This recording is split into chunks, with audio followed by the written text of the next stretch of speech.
Bienvenidas y bienvenidos, alumnos de tercer año de educación secundaria.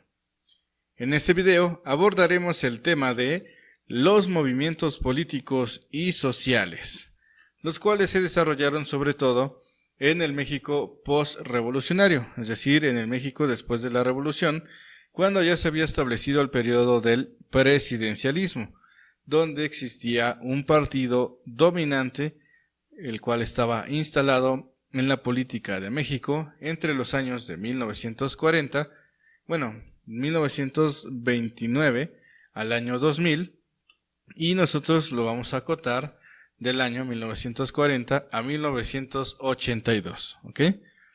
Entonces, pues vamos a estudiar este tema, el cual se engloba bajo el siguiente aprendizaje esperado.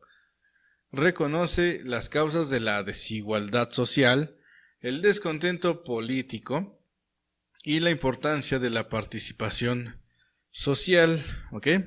Es decir, vamos a ver cómo la gente ya desde la segunda mitad del siglo XX comenzó a participar más activamente en la política de México para lograr a largo plazo este proceso denominado como democratización, ¿ok? Ese es, digamos, lo que vamos a ir analizando en este video a través de los movimientos políticos y sociales que ocurrieron en el siglo XX.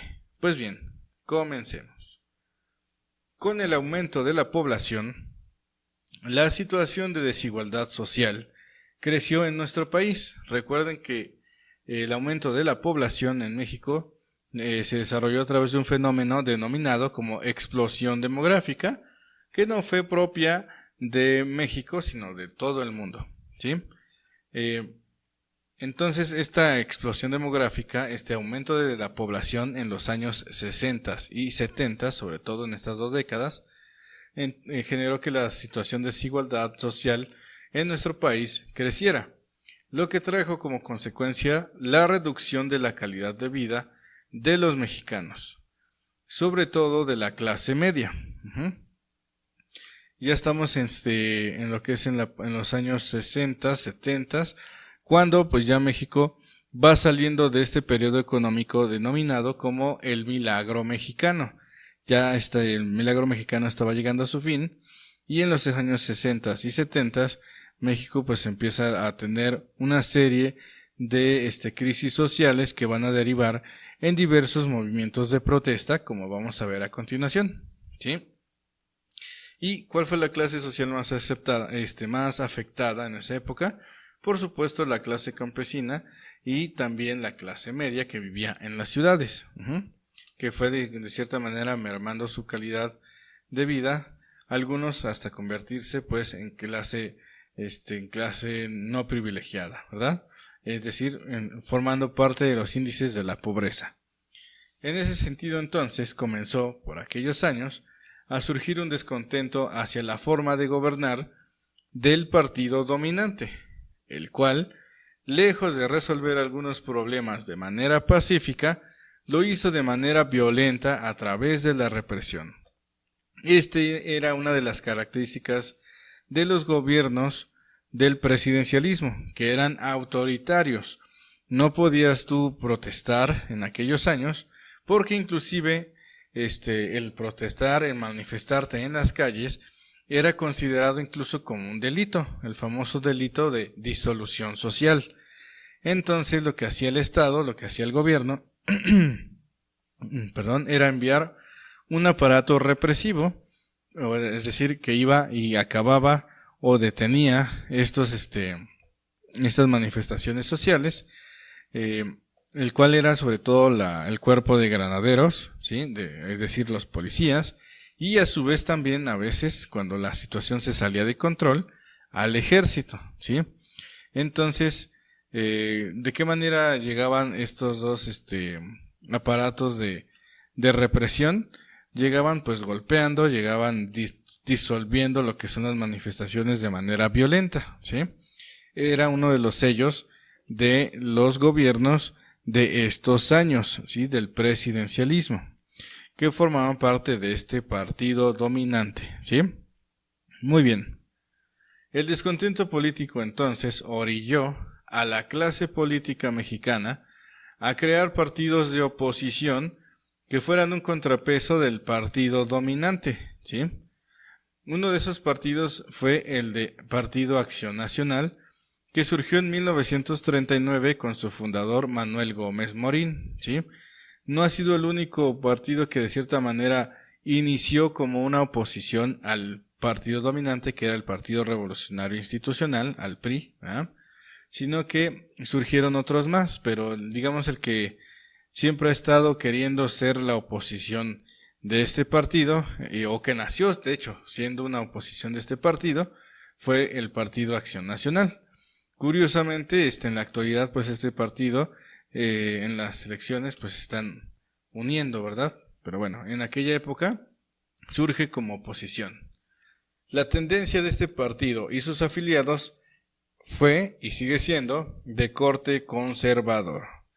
Por otro lado, hubo algunos ex jefes militares que habían salido del PRI, sí, o se habían formado parte de este partido dominante, y estaban descontentos porque no se les tomaba en cuenta dentro de ese mismo partido, por lo que decidieron crear uno nuevo, llamado el Partido Auténtico de la Revolución Mexicana, el famoso PARM, que no duró mucho, pero que también surgió como esta cuestión de surgir como una fuerza opositora a lo que es al PRI, ¿ok?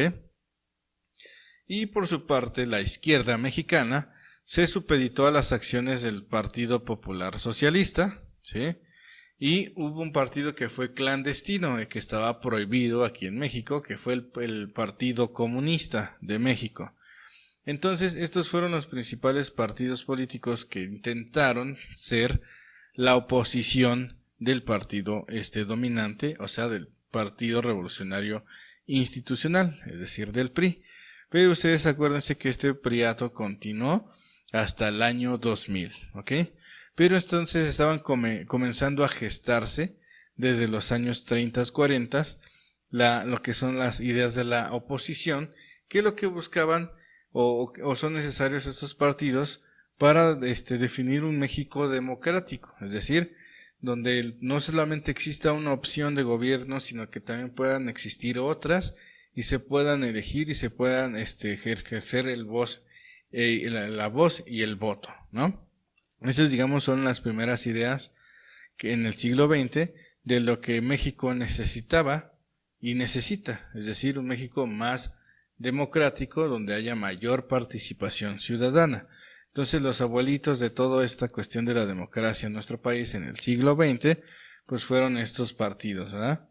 Que algunos tuvieron otros giros, ¿verdad? En la actualidad han tenido como otras intenciones, algunos desaparecieron y otros pues se han ido transformando en otro tipo de partidos con otras ideologías, a lo mejor ya no tan radicales, sino un poco menos radicales, ¿no?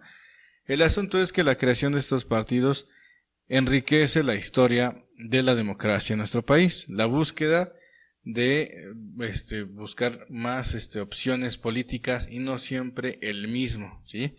Que era el que gobernó prácticamente en todo el siglo XX. Por su parte, la clase trabajadora comenzó a participar activamente por conservar sus derechos y mejorar sus condiciones de vida, por lo que surgieron movimientos sociales y gremiales que mostraban ese descontento social en aquellos años, sobre todo los años ya de los finales de los 50 hasta los años 70 son los principales movimientos que vamos a ver, movimientos sociales. El primero de estos conflictos sociales fue el conflicto magisterial de 1956 al 58, en el cual los maestros pedían un aumento salarial del 30%, así como jubilación por 30 años de servicio. El conflicto se dio porque se hizo un aumento menor al 30%, por lo que los profesores se inconformaron y, al mando de Ozón Salazar, realizaron un paro de labores. Entonces fue uno de los primeros movimientos gremiales que surgieron a finales de los años 50 y que se tomó en cuenta en nuestro país, ¿sí? Aquí estamos viendo entonces una fotografía de cómo se desarrolló esta manifestación por parte de los maestros a finales de los años 50. En 1958, los ferrocarrileros se inconformaron debido a que buscaban mejorar su salario, así como democratizar su sindicato. Es decir, que realmente luchara por los intereses de los trabajadores y no por la de los patrones.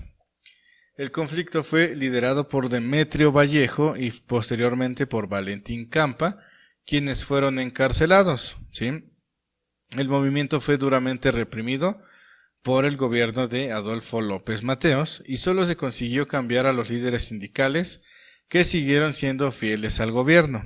Es decir, lo que les mencionaba hace un momento, estos movimientos sociales, algunos tuvieron éxito, otros no. El de los maestros sí tuvo éxito, pero por ejemplo el de los ferrocarrileros no.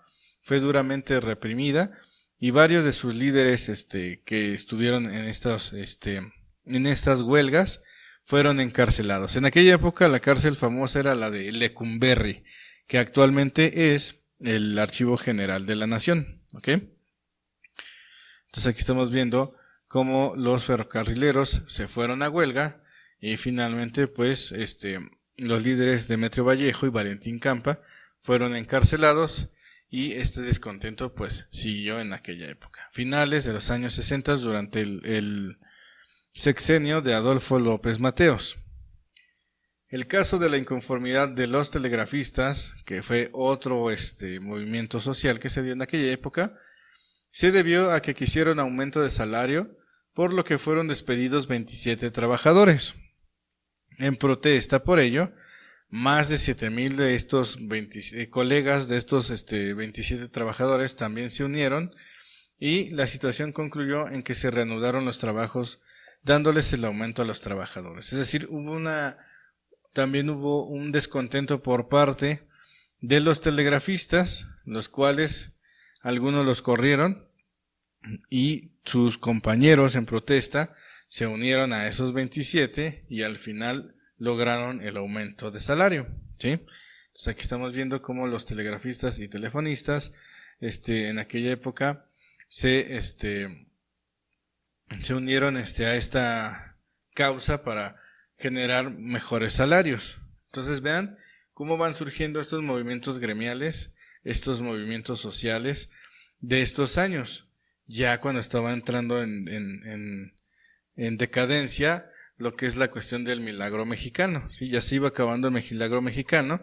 y entonces empezó a surgir esta cuestión de que los salarios ya no aumentaron, se mantuvieron, empezaron a surgir estas cuestiones de que algunos para poder imponer estas medidas de austeridad propias del finales del periodo del milagro mexicano, pues tuvieron que despedir a los trabajadores o inclusive mantener sus salarios fijos para que no siguieran subiendo, ¿sí? Son como que consecuencias precisamente del fin del periodo económico del milagro mexicano, lo que trajo estos descontentos sociales. De 1960 a 1978, los electricistas fue otro sector que se levantó, protestó y luchó para establecer en primer lugar la nacionalización de la industria eléctrica que aún estaba en manos extranjeras. Posteriormente lucharon para establecer un sindicato en el que las diversas organizaciones de electricistas se unieran en una sola y los diversos conflictos que sostuvieron los electricistas disidentes y el gobierno culminó con la imposición de un sindicato a favor de los intereses del Estado, ¿sí? Entonces, al final de cuentas, sí se creó el sindicato, pero este sindicato trabajaba prácticamente para los intereses del partido dominante. Entonces, aquí estamos viendo también cómo hubieron conflictos por parte de los electricistas, que los estamos viendo aquí en esta fotografía, ¿sí? También otro sector golpeado ya en los años 60 fueron los médicos.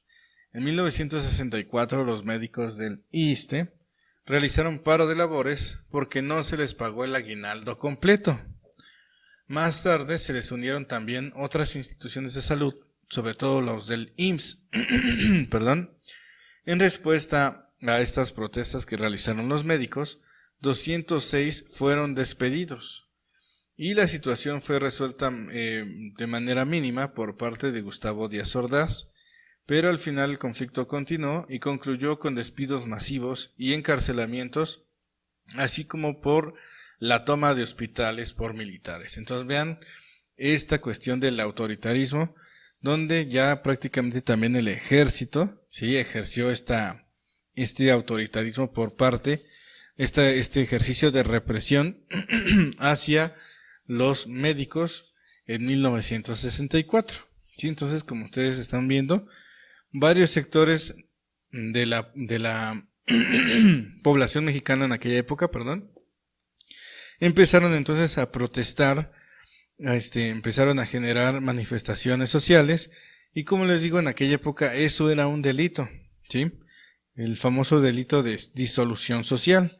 Entonces, por eso mandaban a veces a los policías, o inclusive en este caso como los médicos también, al ejército, ¿sí?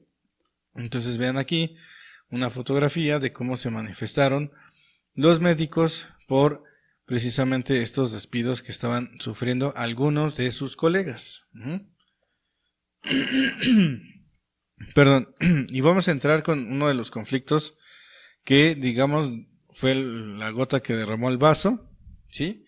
Que hizo que una parte de la población se diera cuenta, pues, de que no era suficiente el solamente protestar, el solamente salir a las calles y exigir al Estado, pues, que cambie la situación de las cosas, ¿sí? El conflicto que derramó lo que es el vaso, ¿sí? Fue precisamente el movimiento estudiantil de 1968. En 1968 surgieron en el país diversas manifestaciones de estudiantes, no solo en la Ciudad de México, sino también en otros estados de la República, e incluso también en otras partes del mundo hubieron también manifestaciones de estudiantes. Fue algo muy, ¿cómo decirlo? Un cambio generacional muy fuerte en aquella época.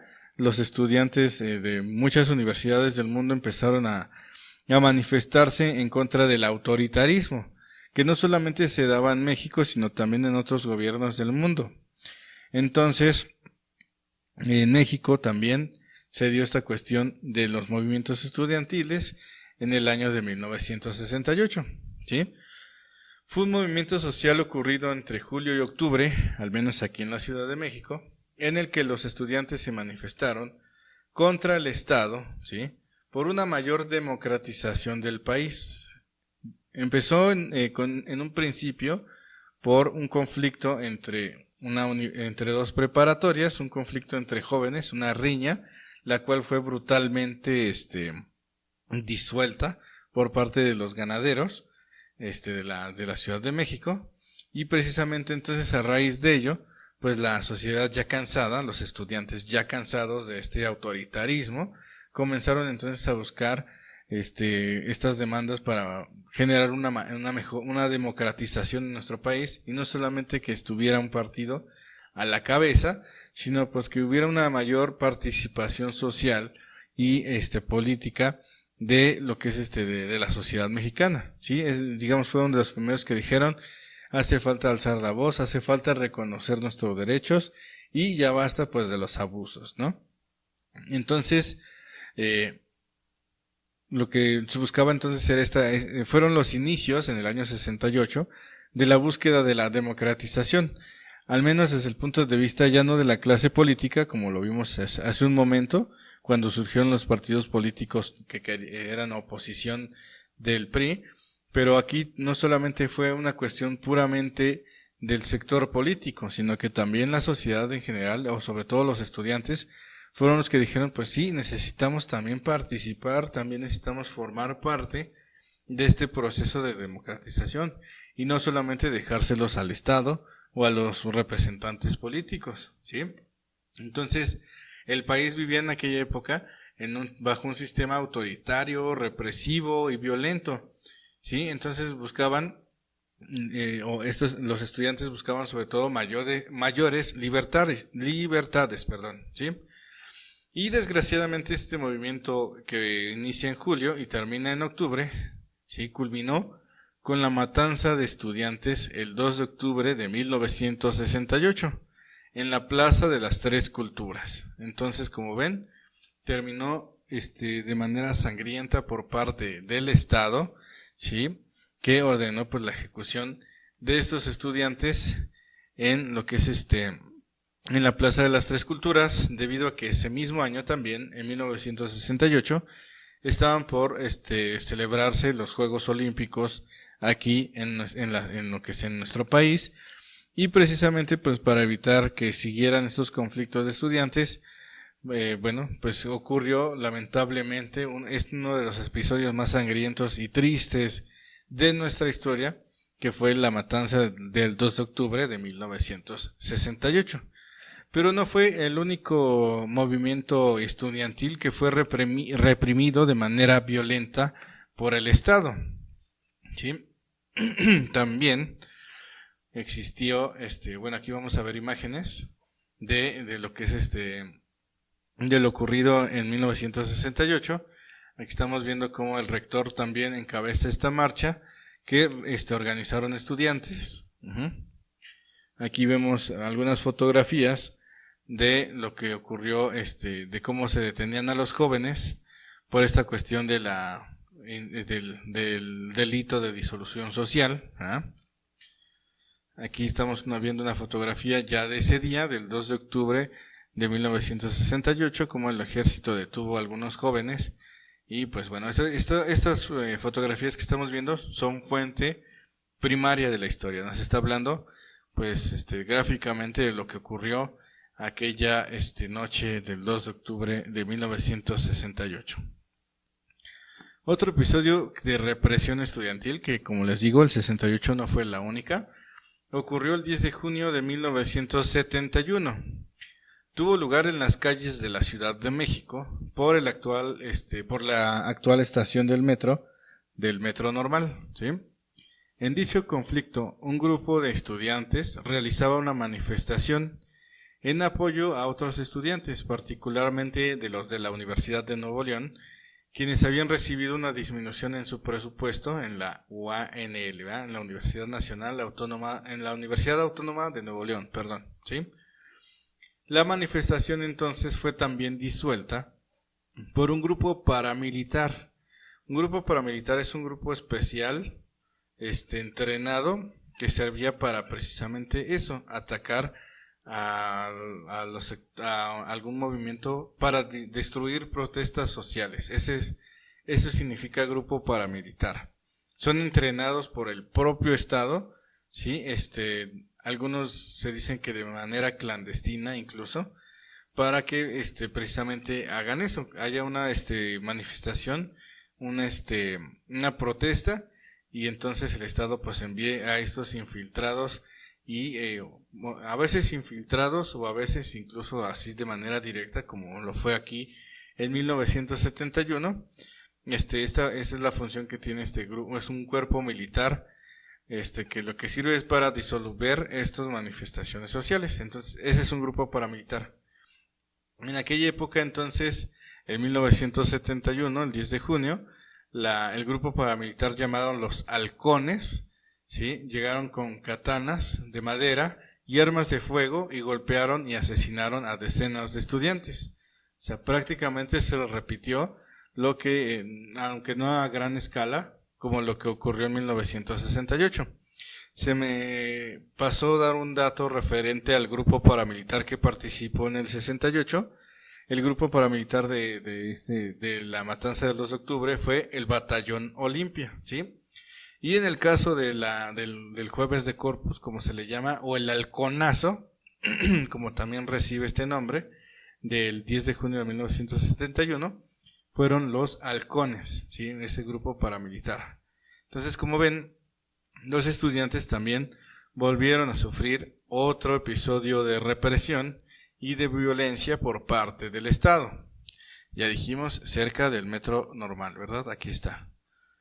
Entonces, aquí están, miren, como fotografías de cómo llegó este grupo paramilitar, los Halcones, a disolver pues esta protesta de estudiantes.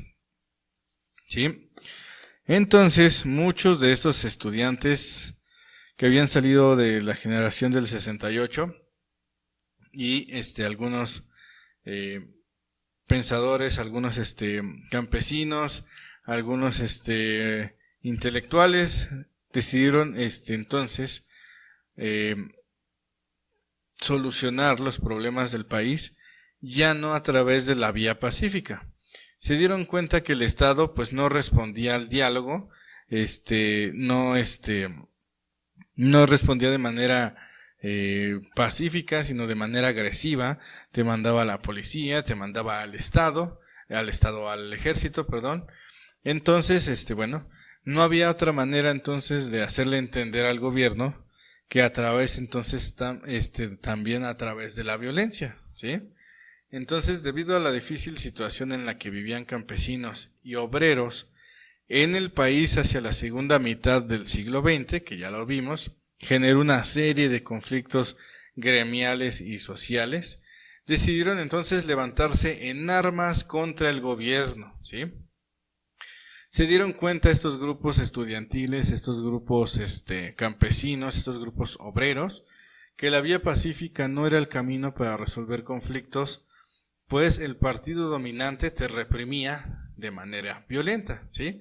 Si tú entonces alzabas la voz de manera pacífica, si tú lo hacías a través de una marcha, de una protesta social, no servía de nada porque al final de cuentas el PRI pues te mandaba a la policía o al ejército. Entonces, de esta manera surgieron movimientos guerrilleros, los cuales con influencia de ideas socialistas de izquierda, ¿sí? Esa cuestión del comunismo y socialismo estaba muy en boga por la cuestión de la Guerra Fría, esta cuestión del enfrentamiento entre el capitalismo y el socialismo, que fue la consecuencia de la Segunda Guerra Mundial, ¿sí? Entonces, muchos de estos personas que vieron que la cuestión del capitalismo no funcionaba, la cuestión de este sistema económico pues no generaba mayor desigualdad, entonces muchos decidieron apostarle a estas ideas del socialismo, a estas ideas de la izquierda, ¿sí? Y tomaron acciones bélicas contra el gobierno, ¿sí?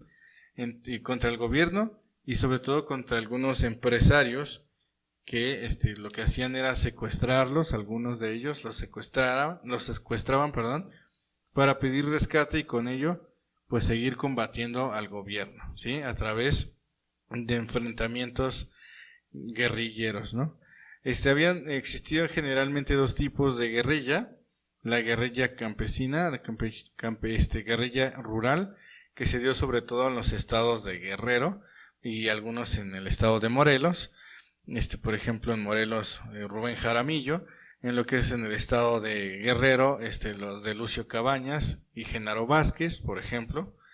Pero también hubieron algunas guerrillas urbanas, como el grupo que se denominó el de la Liga 23 de septiembre, ¿sí? Los cuales a su vez le hacían honor a otro movimiento guerrillero que sucedió en Chihuahua con Arturo Gámez García, que intentó tomar el cuartel Madera allá en Chihuahua, ¿sí?